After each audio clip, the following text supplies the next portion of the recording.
FDA अधिकारी असल्याची बतावणी, देशी दारू दुकान चालकाची फसवणूक। पालघरमध्ये बनावट एफडीए अधिकारी बनून दुकानदाराला गंडा घालण्याचा प्रकार समोर आलाय।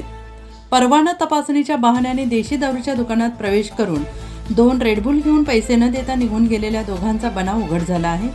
ओळखपत्र मागितल्यानंतर दुकानदार आणि हॉटेल मालकाला धक्काबुक्की आणि दमदाटी केल्याचा आरोप आहे। अखेर दबाव वाढल्यानंतर दोघांनी आपण एफडीए अधिकारी नसल्याचं कबूल केलं। कुणाल भोईर आणि उदयेश भोईर या दोघांविरोधात पालघर पोलीस ठाण्यात गुन्हा दाखल करण्यात आलेला आहे। दोघे विक्रमगड तालुक्यातील आलवंडे येथील रहिवासी आहेत।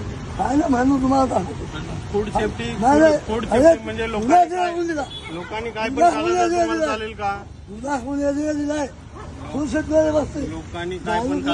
चालेल का? दारू पिलेलंच नाही पिले दारू। मग थांबा इकडेच थांबा, दारू नाही पिला थांबा इकडेच नाही हा थांबा। आमच्या परमिशन विरुद्ध व्हिडिओ शूट करतो तुमचं फोन करेल व्हिडिओ काढायचा नाही का? तुम्ही नका शिकवू मला, संविधानाने हक्क दिलाय तुम्हाला व्हिडिओ काढायला, समजला का?